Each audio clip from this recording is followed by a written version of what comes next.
Merci d'être avec moi pour ces quelques minutes. Je vous pose la question, voulez-vous être dirigé par le Saint-Esprit?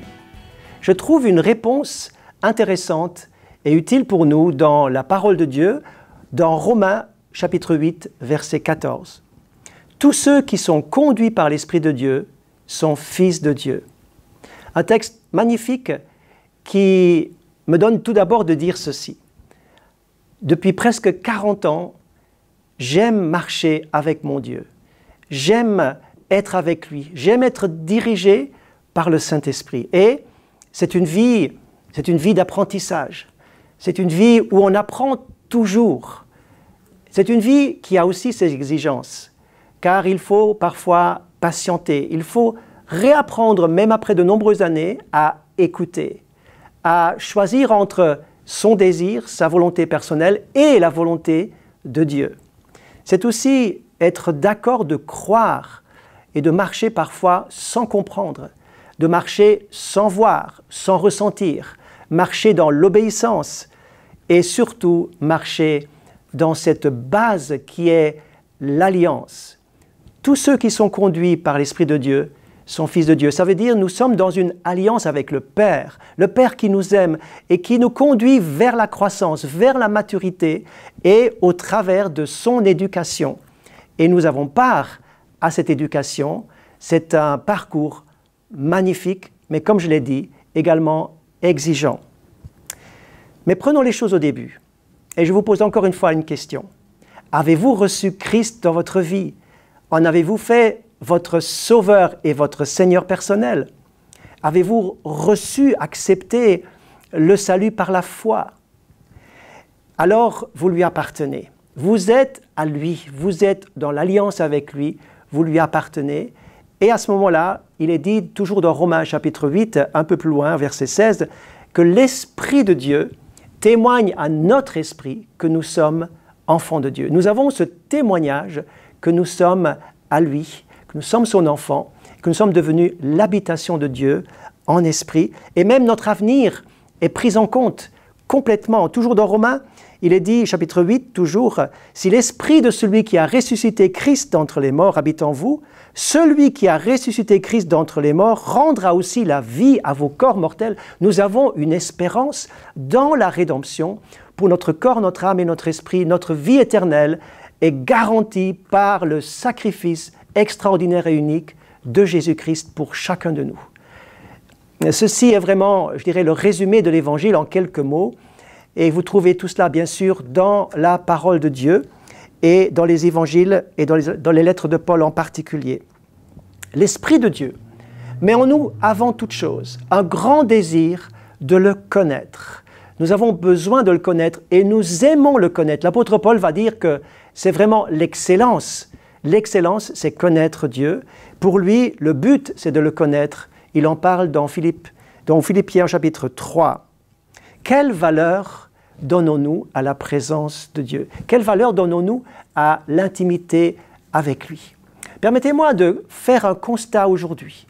Je constate que dans beaucoup de prédications qu'on peut entendre par-ci, par-là, et dans beaucoup d'églises aussi, il y a ce message où sont mis en avant, non cette intimité à rechercher avec le Seigneur pour être proche de lui, pour lui ressembler, pour être marqué par lui et pour être transformé à son image, mais la force et l'impact et l'insistance est donnée sur la puissance, sur l'autorité, sur tout ce qui pourrait finalement élever une personne en lui donnant pouvoir, puissance, etc. Ces choses sont littéralement détachées de leur contexte biblique et on cherche la main de Dieu, on cherche l'action de Dieu, on cherche la puissance de Dieu, on veut les miracles, on veut la puissance. Alors tout cela, bien sûr, fait partie de l'Écriture, mais je voudrais insister sur l'équilibre que donne l'Écriture. Nous devons croire et nous pouvons faire l'expérience de toutes ces choses extraordinaires, mais ne passons pas cette ligne rouge où il y a un danger et au lieu de servir Dieu, on veut se servir de lui. Au lieu de servir, on veut se servir pour une espèce promotion pour devenir quelqu'un et être surtout l'instrument de la puissance. Car il y a comme une espèce de pression sur beaucoup. Les circonstances, les demandes, les besoins, les choses qui ne bougent pas, les choses qui sont difficiles, on veut que ça bouge et on veut que la puissance de Dieu vienne et intervienne dans ce monde complexe dans lequel nous sommes. Et on peut dévier ainsi et finalement, au lieu de laisser simplement le Saint-Esprit nous diriger, on veut utiliser le Saint-Esprit, on veut ordonner à l'Esprit, on veut finalement diriger soi-même l'Esprit et ainsi avoir du pouvoir avec toutes les déviations qui vont avec. Les résultats sont parfois très décevants, ils sont charnels, ils sont parfois même scandaleux. Mais je voudrais revenir à ce texte. Ceux qui sont conduits par l'Esprit de Dieu sont les fils de Dieu. Ça veut dire que nous sommes dans un processus d'éducation. Cela n'enlève pas le besoin de vivre la puissance de Dieu. Et nous le cherchons, nous le désirons. Mais avant toute chose, le Seigneur nous met à son école et nous apprenons des choses tout au long de notre vie, comme par exemple savoir écouter. Savoir écouter et discerner entre ce qui est ma volonté, mon désir même le plus cher, et sa volonté à lui, que je connais en lisant attentivement toute la parole de Dieu. Là-dedans, dans cette parole, est exprimée toute sa volonté qui est indispensable pour nous, cette volonté qui est bonne, agréable et parfaite. Habituons-nous à écouter la voix de Dieu.